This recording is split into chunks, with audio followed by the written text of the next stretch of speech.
Welcome to Stories by Mr. Best, where real-life drama meets unforgettable twists. If you're someone who believes in truth, justice, and emotional storytelling that stays with you long after it ends, you're in the right place. Get ready for a story that will leave you speechless. Don't forget to hit that like button before we begin. Now, let's go. I never thought it would come to this. A courtroom, a custody battle, and the woman I once loved sitting across from me like I was nothing more than a stranger. For months, I'd stayed quiet, more for my son than myself. I thought if I just kept my head down, paid the support, and followed the rules, she'd eventually see reason. But reason was a language she didn't speak anymore. What sat across from me wasn't the woman I married. It was someone colder, calculating. Someone who wanted to win, even if it meant turning our son into a prize in a war neither of us should have started. My name is Marcus. I'm 38, a systems engineer by profession, and until 2 years ago, I thought I had built the perfect life. We had a house in Charlotte, a boy named Jamie who was born with my smile and her stubbornness, and Sunday breakfasts where laughter echoed through the kitchen. Now, all of that was shattered glass beneath my feet, and every step I took reminded me of what I lost. It started with her job, long hours, frequent business trips, a new boss she couldn't stop talking about. I didn't think much of it at first. I trusted her. Or maybe I just didn't want to admit what I saw coming. The change was gradual, like someone dimming a light slowly until the room was pitch black, and you couldn't remember what sunlight ever felt like. She started staying out late. The texts became secretive. The intimacy vanished. And then one morning, she said she needed space.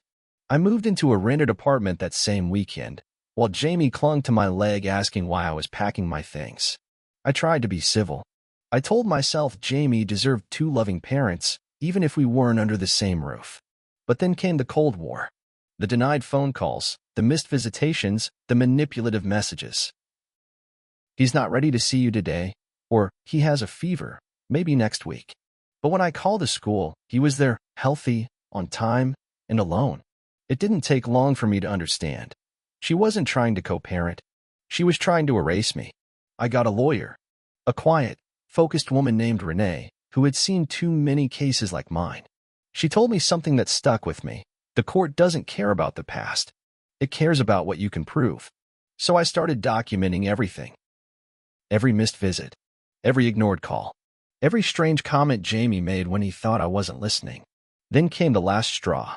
Jamie was sitting across from me during one of our supervised visits, something she insisted on, claiming I was emotionally unstable. He was playing a game on my phone when a message popped up from her. A message meant for someone else. I saw it in his eyes. He hesitated before handing the phone over. "Dad," he said, "is this about me?" I read it once, then again. It was short, typed with the confidence of someone who never expected it to be seen. One line that changed everything. Let him have the kid. He's too soft to survive what's coming anyway. I stared at those words for a full minute, my mind racing with what they meant, not just the betrayal, but the cruelty. She didn't just want me out of Jamie's life. She wanted him broken, used as a pawn, discarded when it suited her. And the worst part? She thought I wouldn't fight back. That was the night everything changed. The night I read that message, I couldn't sleep. I sat on the edge of my bed staring at my phone like it was some kind of ticking bomb. That one text held enough weight to turn the entire case upside down, but only if the court believed it. I forwarded it to Renee, my lawyer, with a short message. "We need to use this." She called me 15 minutes later, even though it was nearly midnight. "This is damning," she said flatly, her voice tight with urgency. "But we have to verify where it came from. We need context. Screenshots, timestamps, chain of communication. Without it, the judge might just see it as hearsay." Jamie had already gone to bed by then, curled up on my couch with a blanket that still smelled like the old house, like cinnamon and fabric softener and innocence. I didn't want him involved any more than he already was, but this wasn't about what I wanted. It was about protecting him from the kind of manipulation that leaves invisible scars. So I asked him the next morning, gently, "Jamie, do you remember who was using Mommy's phone when she sent that message? Or did you see her texting it?" He nodded slowly, chewing his cereal. "She said it out loud, Daddy. I was sitting right there. She said it while she was texting. You remember exactly what she said?" He looked up, his blue eyes steady. "She said, Let him have the kid. Then she laughed and said you wouldn't know what to do with me anyway. That was more than I needed. That was the confirmation Renee had asked for. I recorded his statement with his permission, keeping my voice even, my questions clear. He answered every one of them without hesitation. It broke me a little, hearing him repeat it, but it also solidified my resolve. By the time we arrived at court the following week, Renee had filed a formal request to admit the message as evidence. My ex's attorney fought it, of course, called it unverified, taken out of context, a privacy violation. But the judge, a middle-aged man with tired eyes and little patience for courtroom games, allowed it. If the child is willing to speak for himself, he said, then let him speak. You could feel the shift in the room when he said that. Her smirk faltered, just slightly. The same smirk she'd worn when she walked in that morning, flanked by her lawyer and her smug sense of superiority. I didn't look at her. I kept my eyes on Jamie, who was sitting quietly in the hallway with one of the child advocates, sketching superheroes on a clipboard. When it was his turn to speak, he stood up on that little platform like it was just another school presentation. His voice didn't tremble. His hands didn't shake. And when they asked him if he remembered anything his mother said about the custody case, he nodded. She said Daddy could have me, he began, pausing only once to collect his thoughts. She texted someone and said I'd be better off gone, that he was too soft and I wouldn't survive anyway. The courtroom was dead silent. No coughs, no whispers, just stunned stillness. Even the court clerk stopped typing for a moment. My ex's lawyer opened his mouth, then closed it again. She stared at Jamie like he had betrayed her, like the truth was somehow his fault. But I didn't stare at her. I was watching my son, the courage it took to say what he did, to break the illusion she'd carefully built. And in that moment, I knew it wasn't about winning anymore. It was about healing, about proving to Jamie that no matter how messy things got, telling the truth would always matter more than pretending everything was fine. When court adjourned that day, the judge didn't rule yet. He said he needed time to review everything, but I didn't need a gavel to know the tide had turned. She didn't speak to Jamie when court recessed that day. Not a glance. Not a word. Just cold silence as she swept past us in the corridor, heels clicking like punctuation marks in a sentence meant to cut. Jamie looked up at me and asked, "Is she mad at me?" I crouched beside him and pulled him into a hug, holding him tightly as if my arms could shield him from the mess we were walking through. "No," I whispered. "She's mad the truth came out. That's not your fault." But I could feel the confusion in his little heart. He'd just spoken his truth to a room full of adults, and instead of applause or praise, he was being met with ice. It was exactly what she wanted: leverage through guilt, power through withdrawal. She had mastered emotional sabotage over the years, and now that Jamie wasn't playing her game, she didn't know what to do with him. That night, I got an email from her. No greeting, no context, just one line: "You've ruined him. Hope you're proud." I didn't reply. I forwarded it to Renee, who responded almost immediately. "She's unraveling. Stay focused. We're almost there." And she was right. The next court date was 2 days away. We were close to the final ruling, and now every detail mattered. Renee had filed for full custody on my behalf, using not just the text message but months of documentation, Jamie's erratic schedule, her missed visitations, even the contradictions in her own testimony. Her lawyer had shifted from confident to combative, cross-examining Jamie's child advocate with loaded questions and trying to dismiss everything as a campaign of parental alienation. But here's the thing. The more they tried to spin it, the more desperate they sounded. My ex had underestimated me. She thought I would break quietly, disappear like she wanted. But I didn't. And now the walls she had built around her version of the story were starting to crack. On the morning of our final hearing, I arrived at court early with Jamie. He wore a tiny suit and held my hand like he had something to prove. There was something about that day, maybe it was the clarity in his eyes or the way he adjusted his collar like a little man. But I knew then, no matter the ruling, he was already stronger than most adults I'd ever met. She showed up 20 minutes late. When she walked in, her face was paler than usual, her makeup slightly smudged. For the first time, I saw fear in her eyes, not because she might lose, but because the mask she'd worn for so long had finally slipped. Her lawyer whispered something in her ear, but she barely nodded. She looked tired, unraveled, The judge called us to order. Renee presented the final evidence, a timeline she had carefully constructed, showing how every time Jamie had reached out, there was a block, a barrier, a manipulated excuse. She didn't need to raise her voice. The evidence spoke for itself. I sat there quietly, watching the judge take notes, his brow furrowed in thought. My ex didn't speak. She didn't protest. Maybe she knew it was over. Maybe she had already started building the next version of the story where she was the victim. Then the judge turned to me. "Mr. Carter," he said, "do you have anything else to add before we reach a decision?" I stood up. My palms were sweating, my throat dry. But I looked at Jamie, who nodded at me like he was giving me permission to finish what we'd started. "Yes," I said. "Only this. My son deserves peace. Not a tug of war. Not a power game. Just peace. I didn't come here to destroy her. I came here because he asked me to protect him. And that's what I'm doing." The judge nodded slowly. Then he looked at Jamie. "You've been very brave, young man," he said. "I hope you know that." Jamie smiled shyly. The room held its breath. And then the gavel fell. When the gavel struck, it echoed like a final heartbeat across the courtroom. Everything that came before, the sleepless nights, the doubt, the careful restraint I forced myself to maintain, collapsed into that single sound. The judge's voice followed, calm and resolute. "I am awarding full legal and physical custody to Mr. Marcus Carter," he said. "Visitation rights for the mother will be subject to a formal psychological evaluation and gradual, supervised integration. If and when it's deemed appropriate and safe for the child's emotional well-being." I didn't react. I didn't smile or clench my fist in triumph. I just exhaled slowly, my hand instinctively reaching for Jamie's shoulder.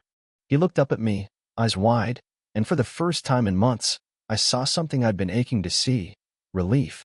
Not joy. Not celebration. Just the deep, quiet relief of a child who no longer had to choose sides. My ex stood motionless, like the verdict hadn't reached her ears yet. Her lawyer leaned in, whispering something that made her flinch slightly, then stiffen. She didn't look at me, didn't look at Jamie. She just turned, gathered her coat, and walked out without a word, her heels softer this time, like even the ground no longer respected her presence. Jamie tugged at my sleeve. "Is it over?" "Yes," I said. "It's over." But of course, it wasn't, not really. The court order was a piece of paper. The real battle would be healing. Unpacking the emotional rubble she had left behind in both our lives. Teaching Jamie that love wasn't supposed to come with conditions, silence, or manipulation. That trust didn't have to be earned through obedience. That he could speak up and still be safe. That night, we drove home in silence for a while. Then Jamie broke it with a question I didn't see coming. "Why did she say I wouldn't survive with you?" I tightened my grip on the wheel. Carefully, I pulled over to the side of the road. I turned off the engine and turned to face him. "Because she was angry," I said gently. "And sometimes, when people don't want to admit they're wrong, they say things to hurt others. But she was wrong, Jamie. You were strong. And I've always believed in you, even when it was hard." He nodded slowly, then leaned over and hugged me, burying his face into my side. "I believe in you too." We stayed like that for a long time. Father and son on the side of a quiet road, holding on to something that couldn't be taken or twisted anymore: trust. In the weeks that followed, things changed in small, powerful ways. Jamie started sleeping better. He asked fewer questions about his mother and more about our plans. We built a small bookshelf together, just the two of us. Every night, I'd read him something new, and by the third week, he asked if he could write his own story. When I asked what it would be called, he smiled and said, "The Boy Who Lived with Truth." I don't know if she ever truly understood what she lost. I didn't block her number, but she never called. Maybe she was too ashamed. Maybe she believed her own lies. Maybe she was just waiting for the next story to spin. But I didn't wait anymore. I stopped looking in the rearview mirror and started focusing on the road ahead. And every night, before Jamie fell asleep, he'd whisper, "You didn't let me go." And every time, I'd answer, "Never." It was a Saturday when the message resurfaced, not from my phone this time, but from Jamie's memory. We were at the park, sitting on a bench under a fading afternoon sun, when he turned to me with a question I hadn't prepared for. "Dad," he asked, "who do you think she sent that message to?" My hand froze halfway through tying his shoelace. I'd spent weeks trying to steer us away from that moment in court, the moment everything had come crashing down for her. But he wasn't done with it. He was still turning it over in his young mind, the way kids do with things that don't make sense. And honestly, I didn't know if I had the answer. "I'm not sure," I said carefully. Maybe someone she thought would understand. Or someone she was trying to impress. He nodded slowly, processing it the way he did everything, quietly and with more maturity than any child should need. Then he looked up and said, "I think she wanted to hurt both of us. But mostly you." I didn't respond at first. I just looked at him, this boy who had been through far too much and still had the strength to speak without bitterness. It made me wonder what kind of man he'd become. One who remembered what his mother tried to do, or one who used it as fuel to never be like her. Later that evening, I got a call from Renee. "I thought you should know," she said. "Opposing counsel just filed an appeal." I closed my eyes. Of course she did. "It won't go far," Renee assured me. The ruling was solid, the evidence unshakable. But this is her, she doesn't lose quietly. I thanked her, hung up, and sat down with Jamie to watch a movie. I didn't tell him about the appeal. Not yet. I didn't want to steal his peace just to prepare him for a fight we might not even have to face. But inside, I was already preparing myself. Because if she came back, if she tried again, I'd be ready. And this time, I wouldn't just bring my truth. I'd bring hers too. You see, after the court ruling, something unexpected happened. The person she'd sent the message to reached out to me. It was a man named Brian, her coworker. The one I'd suspected for months but never had proof against. He sent me an email, apologizing for his part in everything.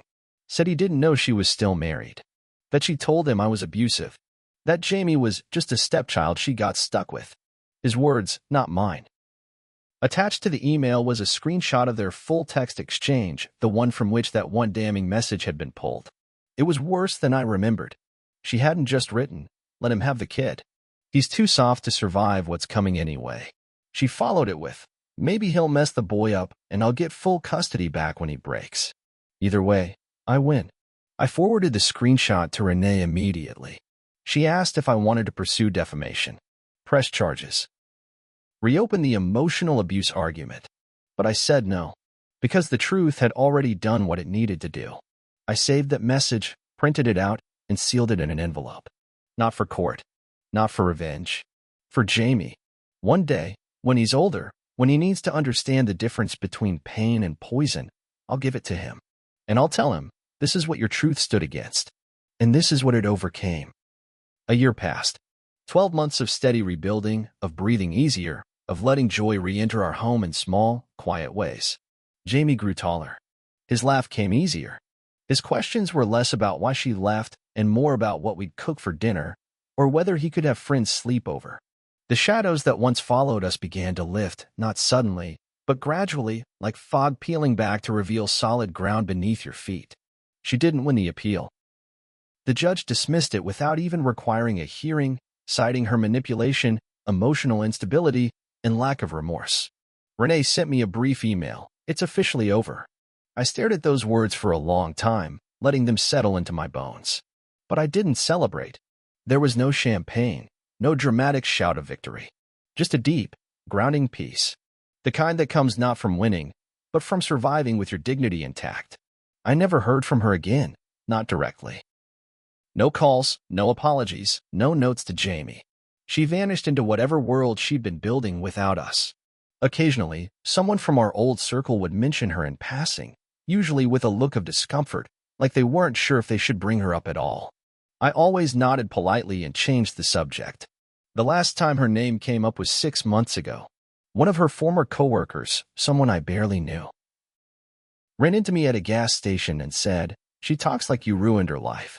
I smiled faintly and replied, "I didn't ruin it. I just stopped letting her ruin ours." Jamie never asked to see her.